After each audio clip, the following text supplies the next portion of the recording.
Yeah, what's up, ladies and gentlemen? Welcome back.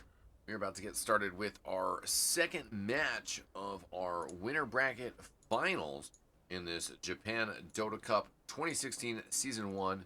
Our two teams here tonight are Japan Dota Rejects versus Omakase. Japan Dota Rejects currently up one game. I am your host, eXtine, joined by my equally awesome co-host, NexLevel What up? Dota. What up? What up? Boo! Well, We if are everything excited here. is if everything's going the way I want it to go, Omakase will come back so we can get 3 games today Yeah. total. So we'll see. I would like to see Omakase do it. You think they need the death ball? Is that the answer? I mean, were they missing the clear vision last game and they just got overwhelmed by Japan Dota Rejects' powerful vision of domination? Yeah, that's basically what happened. Is they had a plan, and Japan Dota Rejects plan happened sooner. Yeah. And people say Spectre, oh my god, so strong. Oh, just push R. Oh, you win. GG. But that this is a prime example last Yeah. game of exactly what happens when you play it right, and you either shut down the lane, which the Omni Knight was obviously able to do single-handedly, which is sort of the worst case scenario, or you group up and make that happen with multiple people. So either one of those options is good, and they found one of them.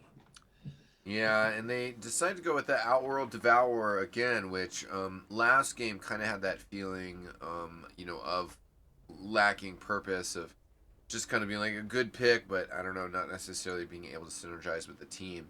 It is such a good hero, though, that of course maybe it is just the setup and how things went down. So they decided this time to grab the Alchemist. Was something that was picked out for a ban by Japan Dota Rejects last game. Mm-hmm. And we'll have to see now what they decide to go in terms of support to pick up with that. And Japan Dota Rejects pick up Faceless Void, also something that was in the ban list last time, and we haven't quite seen yet. So Yeah, it'll be interesting. I think they've definitely prioritized Faceless Void as not as a pick but as a ban, and that's going to prevent them from picking it, obviously. And Captain Anonymous over here, and yeah, Faceless Void. This finally got through. I played Faceless Void off lane a couple times for the first time the other day, and he's so strong. Base damage, such good last hitting potential, able to get those RNG bashes. Time walk is just so good.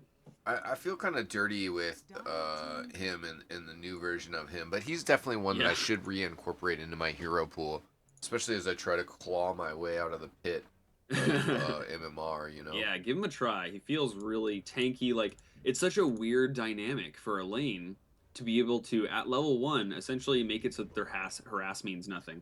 And I'm going to interrupt myself because the draft's going pretty quick. I grabbed a Witch Doctor into an Enigma. Yeah, I liked the Clink span, as that's something that definitely, Faceless Void locks everybody in place and Clink's just hammers away. Enchantress would something else that's similar, but of course them picking up Enigma is kind of a different twist. And, Enchantress preferred as I guess an off-laner instead of a jungler. And Gyro targeting the safe lane ban as well, so... Yeah, exactly. I'm sort of glad to see some of those bans on heroes that I think are not as fun to watch or get overpicked. Gyro doesn't really get overpicked, but he does get banned a lot. But I don't know. Like, maybe I'm okay with Gyro these days. He just used to get overplayed so much. I'm just like, oh, I don't want to see Gyro. Yeah, but yeah, they banned the Omni Knight. Don't even want to deal with that on the other team. Even though that was Japan Dota Rejects that were using Omni Knight last time, they didn't want Omakase to be able to come back with that. And Juggernaut. Because it's pretty good against Faceless Void. Yeah, Juggernaut picked up here. That's brutality. Yeah. And that's the other thing. Of course, Guardian Angel from Omni Knight being so good against Omni Slash. So that's appropriate ban there. Yyyaaooo being a pick here. Yeah, I thought that was interesting. I wonder what they're going to run in the off lane. This is one of those scenarios. It's a weird kind of lineup that's forming right now. Yeah, the possibilities here are pretty good. You got Alchemist already has pretty good regen, obviously with his ult, but now you're giving him kind of flat damage reduction on overcharge, and then on top of that, you have the combination of Witch Doctor and Yyyaaooo being the double heal, kind of like the Dazzle we were talking about Yyyaaooo Dazzle yesterday. And so it's pretty good. Same thing. Owl Devour could use the move speed. It's so important to prioritize move speed on Owl Devour, such that some people even go like Sanj and Yasha, but everyone gets drums on Owl Devour for that exact reason. The stats, of course, are nice, but that positioning element, and wow, two quick picks, Mm. Earthshaker and Vengeful Spirit. Well, just straight up draft wise, I kind of favor JapanDotaRejects here. I don't know how you feel about looking at the drafts. Not even taking into consideration the execution that we saw last game. Yeah. We have a DC no pause yet, which is kind of surprising. There we go. Okay, let me run down the rosters real quick. Already Ume back in the game. Fabia on the Alchemist this time. Nubao on the IO. Louis on Outworld Devourer. Ren on Earthshaker. Nana on Witchdoctor. All that for Omakase. For Japan Dota Rejects, we got QQIS holding down the Juggernaut. Ume on Invoker. Evil, the Faceless Void player. Swagmaster on Enigma. And Monorita on the Vengeful Spirit. Monorita. Yeah, the Micromaster as we know it. Yeah. And yeah, so let's look at these lanes. Juggernaut against Earthshaker in the off lane. The block is going to be good with the Fisher. He's coming in early to see if he can ward, but unfortunately, this feels really bad as an off laner. You want to get that ward up.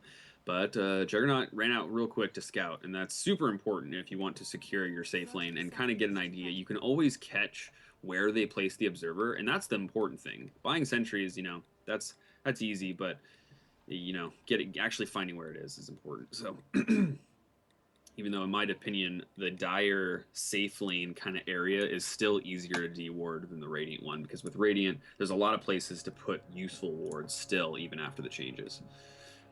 And there's smoked up Enigma.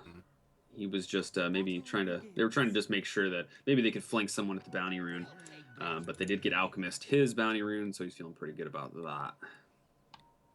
Yeah, that works out for Omakase. Yeah. Now this mid lane, yeah, we saw this matchup yesterday too. Alchemist versus Invoker, and Alchemist did pretty good. Maybe we didn't see it yesterday. I definitely saw it on a stream. Maybe it was today though. My days are all confused when I wake up this early. But there is going to be the IO in this lane. He's going to be securing bottles for the Alchemist, which is important. So I kind of agree with this because as Alchemist, you care about levels, but you're willing to sacrifice levels to get extra gold. So IO showing up, stacking camps, being there for him when he needs it is the important thing here. Yeah, it's definitely going to help him get in this game, get that cash money. That is what it's all about. Holla holla, get gold. I think that's how that saying goes. It never gets old. Never gets old. Yeah. So, but honestly, this offlane in the Earthshaker is pretty surprising to me. If I am a support in a safe lane against a solo Earthshaker, I feel real good. Yeah. Personally. Yeah. Earthshaker isn't the tankiest. He is a strength hero, but he's not the tankiest like at all.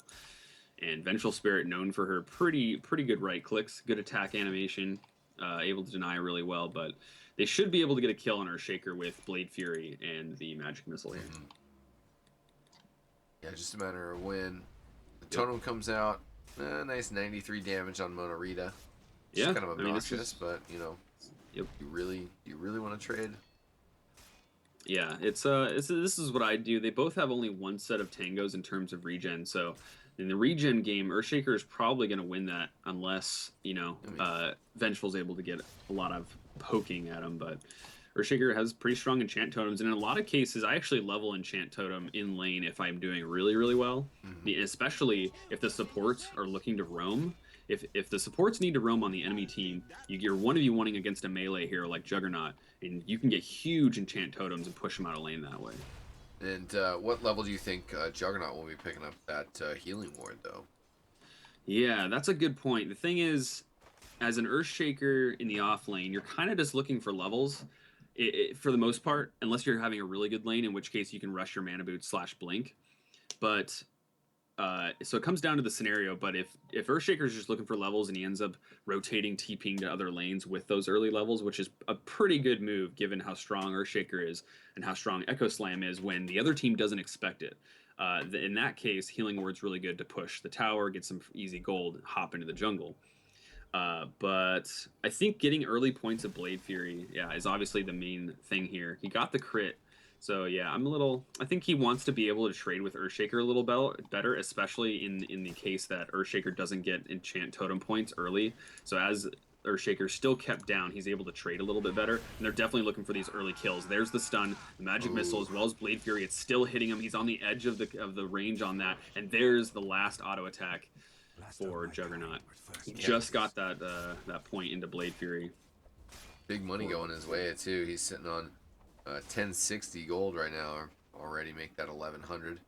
Yep, that is what it's what I expected. You know, it's man, like I said, it's very gankable, and you can't reply. Earthshaker normally, Yeah. you know, he'd be able to fish or stun, but you can't do that against Blade Fury.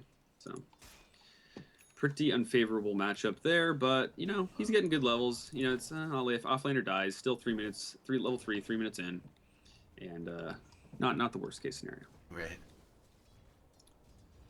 And yeah, mid lane's going. Alchemist is getting his farm. He has 11 last hits against Invoker's 19. So, you know, he's getting contested. And Invoker's definitely going that 3 points into Exort. I agree with this. A lot of Invokers don't go the early point into Wex. But I think having Ghost Walk early, if not just to force the opponents to buy Dust if they're going to gank you, Right. Is pretty good. I'm glad to be seeing this in the bot lane. Looks like Faceless Void's doing some aggro jungling against the lane that in the bot lane, and he was able to get a couple creeps there. Just time walk on out.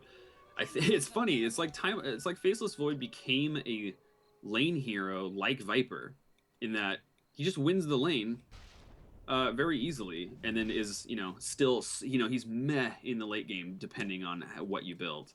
Like he can be really good in the late game. Obviously, Chronospheres are amazing, but he's not as amazing, of course, at late game as he used to be. So relatively speaking, he's just a lane domination hero, and it feels amazing. Although OD's pretty good against him, I'm kind of glad they put the OD down here because at least he can steal that int. You know, it's like you can rewind the HP damage, but you can't rewind that int steal. Yeah, JDR have just been crawling out to a good money lead here, with now Invoker suddenly taking over Alchemist as the second place in the net worth chart. They are over 2,000 point lead in gold worth. Yeah, it's definitely a big lead there. So far, 5 minutes in, they looks like they dove Earthshaker in the top lane. I barely missed it. The TP support comes out from OD, throwing the hammer right clicks onto the Vengeful Spirit, but not fast enough, not able to get anything out of that. There's the bounces. Will it bounce? It's the perfect paralyzing cask, actually. The last bounce does go back to the creep wave. Slightly unfortunate there, but Juggernaut does have Blade Fury, so I think he's going to be okay. But the IO showed up as well, and then I think if IO there was a little bit earlier, they could have actually made something happen. But good attempt, good rotation. Omakase going down. Well, maybe not going down, but they're fighting. Yeah, that was definitely a good rotation for sure, and able to scare him back. But like you said, unfortunately not able to get the kill. Enigma in the jungle. Enigma in the jungle. Enigma in the jungle. Doing his thing.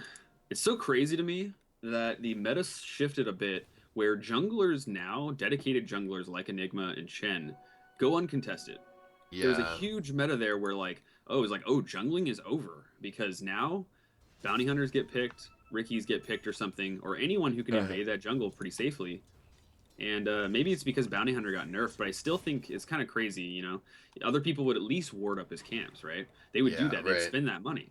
And so it's interesting to see that doesn't happen as much. And I'm not just saying in this tournament, pretty much in general, you'd see Puppey come out of the jungle with like a 10-minute mech boots. And they just like, what you do about this? There's no answer. It's pretty good. Yeah. Enigma being probably the fastest jungler, I think, timing based. Yeah, for sure. He does a lot of work real quick, just his capability to make those extra spirits, and if handled correctly, propagating more spirits. Yeah, dude. His influence propagates, as he says.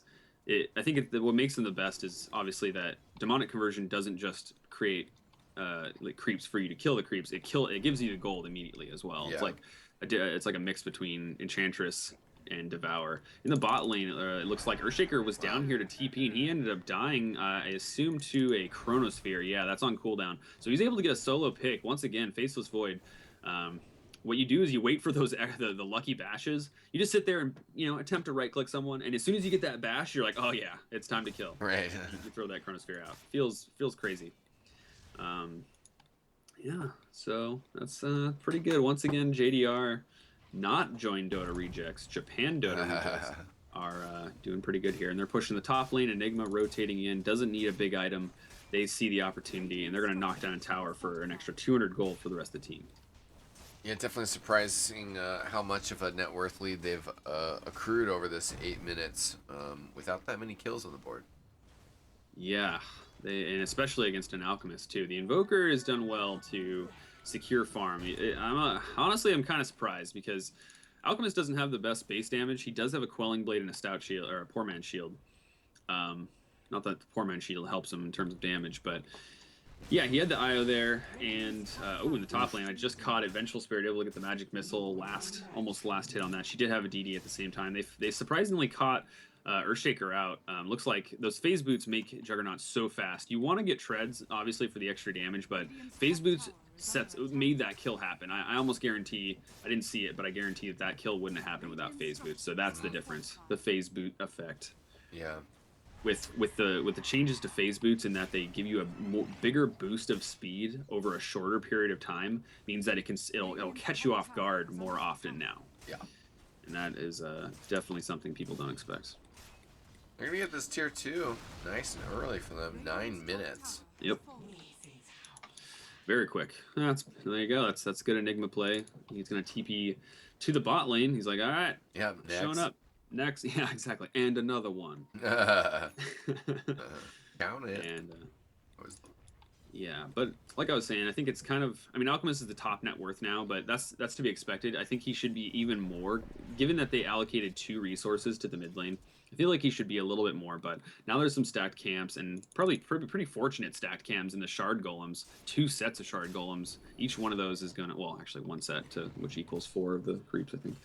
But yeah, so that's 6 creep camps just from 6 creeps from 1 camp, which is really good for Alchemist.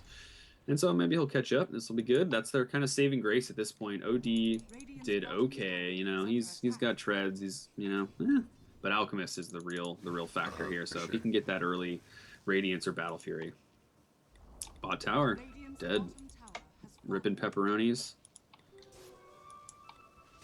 And yeah, we'll see if Alchemist with this Invis rune he just picked up get something going. Yeah. Yeah, he's going the full farm build, and Sunstrike split the wickets on that one. Thanks, AC. Yeah, and, Fabia just kind of ruins that Invis rune too, but he wants to take care of this stack, so. Yeah, I mean, yeah, what's he gonna do? I mean, he didn't really go fighting build. He doesn't have any. He doesn't even have stun. This is where he really wants to be, and this is gonna give him his relic at least. Well, but here's the Chronosphere. Yeah. They find the stack. JDR shows up uninvited, completely did not RSVP, and there's gonna be a kill on IO as well with the Sunstrike setup, and looks like Alchemist is gonna be able to get out just fine. But they allocate the black hole as well. And it catches only 1, but can they get a kill from this? Enigma took a ton of damage. There's the meatball. It's going to roll a little bit, but no Wex allows it to roll that far. Faceless Void gets the bash, goes in, able to get another kill. So that's a 2-for-1 as well as the interrupted stack. And that was pretty good timing, but looks like Alchemist, panic bot. Not necessarily panic, but like he wanted to get some of that unreliable gold. So he did buy the recipe. He's not going to get his relic, which means he's even more vulnerable now. But his Sunstrike goes down as an Echo Slam as well, trying to fight back, but it wasn't much. And they just get a Sunstrike as well as a Blade Fury. Yeah, not too sure about the direct to Radiance build on the Alchemist there. Seems like that was their issue last game with the Outworld Devourer, as well as just their kind of overall scheme was that they couldn't really engage, they couldn't really fight, they couldn't hang toe-to-toe, and they just kept trying to, or just, getting bulldozed over, and you're like, you just have this natural instinct to want to fight because, they're taking all of your towers. But they just don't have anything going on, really, right now for Radiance. They're pretty poor. Yeah, and even their Ancients are being contested right now. Yeah. Not what you want when you're banking on the late game, which is, like you said, what they're trying for, the Radiance. It is obviously the best item with Battle Fury. I'm not exactly sure which one's better, to be honest. I know that they have different effects. Um, but as far as mathematically which one gives more gold, I'm not sure. They did catch out the Invoker with Natural Imprisonment, and they are kind of grouped around here. But, oh, they get a stun onto the Vengeful Spirit. She replies with a Magic Missile on the OD. She's going to go down. Down here, there was a Fissure. Didn't catch anyone out right now. They are blocked by their own Fissure for continuing to get any kills. But they did get a kill, and that feels good. Yeah. And it was an extremely quick Radiance. He has gotten there very fast. 12 minutes, nothing to scoff at. I talked about that he maybe should have a little bit more gold, but hey, he only really missed maybe, I don't know, there was maybe 20 or 25 creeps that he could have gotten. But Invoker, he's pretty good with that amount of Exhort, so it's obviously nothing you can do about it. But looks like they are going to be able to catch up at this point, and the Flash Farm begins. And like you said, late game. They're banking on late game. They did it last game. They're doing it this game, and it can really have that effect. It's if you can actually free farm for a while. And let's look at the Ags thing. Ags effect. OD could get an Ags. It's all right. An Ags. It's pretty good. Earthshaker clearly can get an Ags. Obviously, there's no illusion heroes, so it's not like going to be crazy. But Witch Doctor with an Ags, that is a big effect. And that's one too that if you can get him a free Ags pretty early, then that enables him to just like all of a sudden have like Glimmer Cape and like Forest Staff, or just like all these sort of additional helping support items, instead of just having to like just like the classic pubby, like I'm just gonna rush an Ags on a support. Yeah, exactly. And it just doesn't happen. You get halfway there and then you just lose. Yeah, and you need to be able to spend money on other stuff, but obviously these upgrades do have a major impact, and Ags for Witch Doctor is certainly huge. An Ags on Earthshaker would be welcome for sure in the late game. And we'll have to see how things develop, if they're going to be able to get that Alchemist, keep him rolling. But here comes Jug with an Omni Slash, doing a ton of damage. Yeah. Oh no! Ooh. Oh yeah, IO running in. It's gunned down pretty much. Yeah. Just finished the Battle Fury. Didn't even have it till then. Yep. Ouch. They had big chase. The Enigma doesn't have Blink Dagger, but Invoker does. So this is slightly unconventional to go Midas into Blink. A lot of people like to rush that Ags or do something like that, but Midas, that's going to help combat that Alchemist gold effect. And there you go. They need an Initiator, and Juggernaut just happened to be there quicker with those phase boots, and he was able to get the Omni Slash off. So they're going to catch him out. Big rotations from JDR. They push the T2 and they save their tier 1. Yeah, keeping that Alchemist in check is going to be pretty important. That's going to be their biggest obstacle to finishing this game off and asserting their dominance completely over the battlefield. Yeah, exactly. Well, this will be exciting. Hopefully, we just watch this Alchemist ball out of control as he gets surrounded by JDR right now. Invoker's there first, and he has a Blink Dagger. That's not the person you want chasing you if you're Alchemist. There's the Blink. He actually goes across the trees, and Alchemist does a little bit of a juke. He doesn't have his boots of travel up, but he cuts into the trees. Did they see him? Can they? Okay, he peers in the lane, and I don't know. I don't think they were seen at all. This is actually amazing. Huge jukes. Nice. Holy, oh man. They're gonna take. That was actually great. Yeah, that was awesome. They're gonna take Roshan though off the back of that. As Alchemist able to duck, bob, and weave, use that Boots of Child to get away, but now he's on the other side of the map, and that's Roshan, very low health, gonna be falling any second now. That's true. That was a great juke, but yep. And unfortunately, JDR's never resting. They're always doing something, taking some objective, and this is a good sign of pro Dota right here. This means you have a good leadership, you have good practice in terms of like synergy, you're thinking together and acting as a team. Oh, there's the Earthshaker, gets got on Cold Snap to initiate. They had vision of that with the ward right here. And Alchemist has decided, you know what, like I'm not so sure how the Radiant jungle feels. I'm gonna try the Dire jungle. He's gonna get Sunset chronoed. Oh god. Oh, the relocate does get work. saved.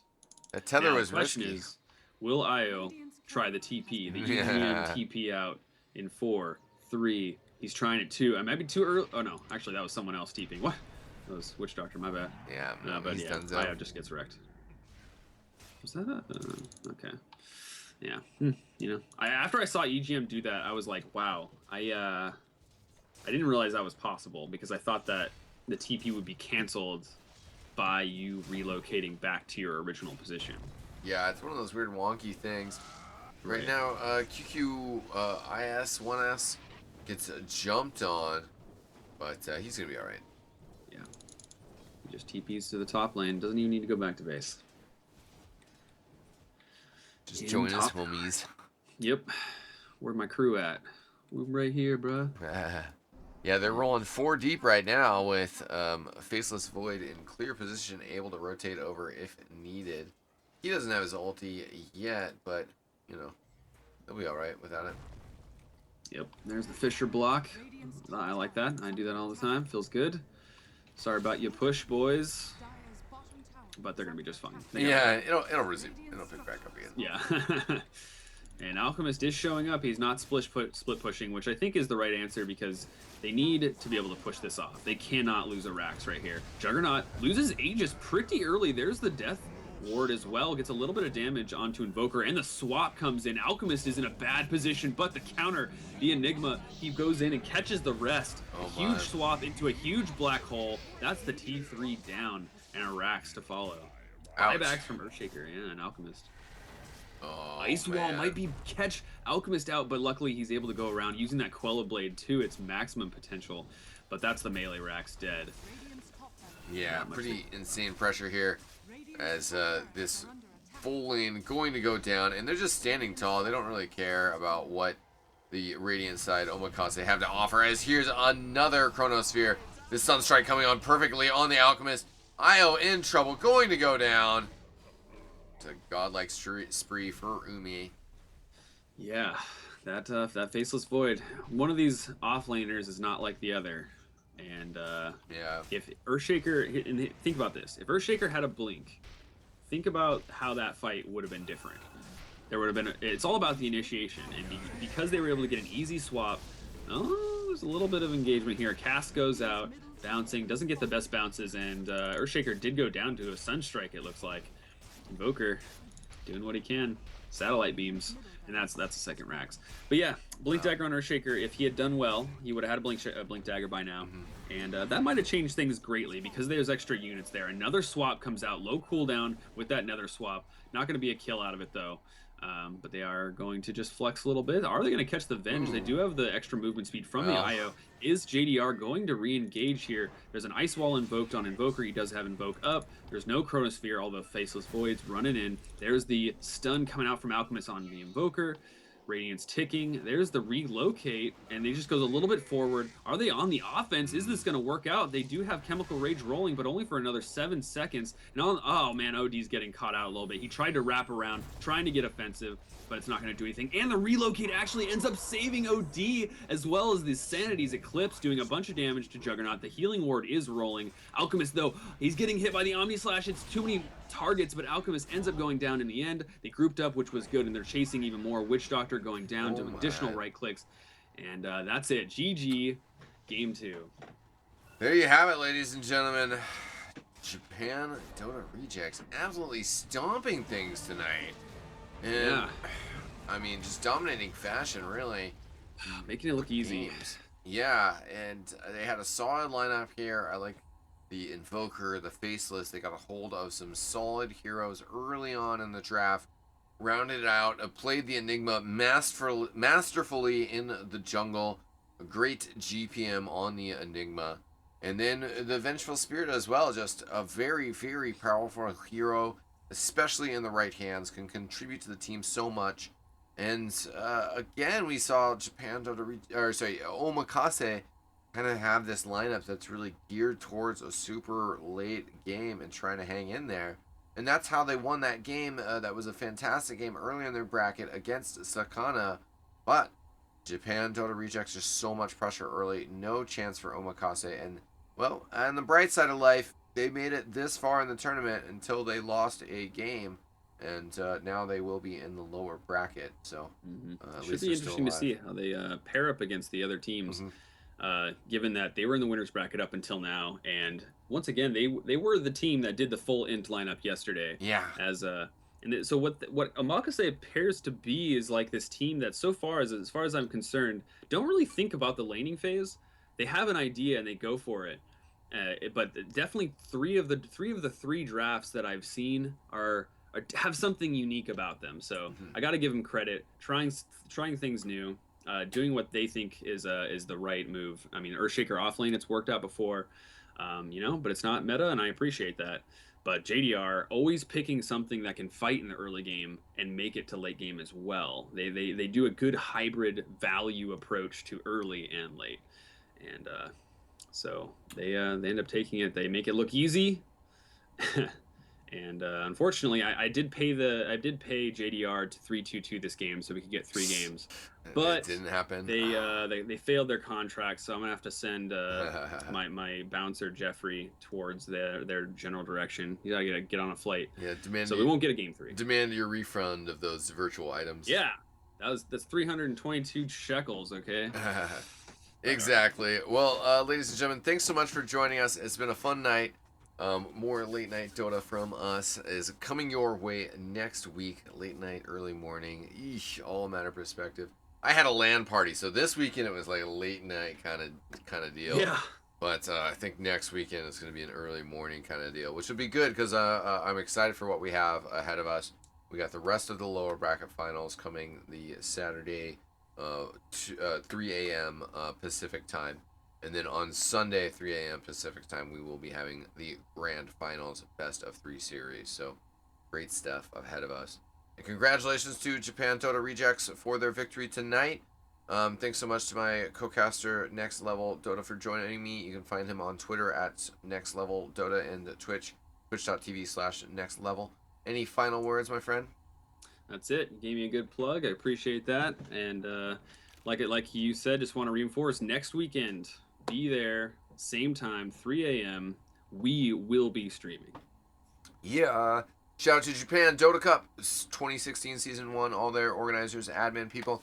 Also, shout out to Myonix, the sponsor, provider of the gear for this tournament that is being used as prizes. I just picked up a Myonix mouse. I'll throw it on the stream real quick here. And I've been very pleased in the day and a half that I've used it. Very pleased so far. So give them a peep and definitely check us out for more Japan Dota coverage coming up next week. That's it, ladies and gentlemen. Thanks so much for watching on behalf of myself and NexLevel Dota and the Japan Dota crew. We will see you guys next time, Saturday, 3 a.m. Pacific. That's it, ladies and gentlemen. Peace out. Peace.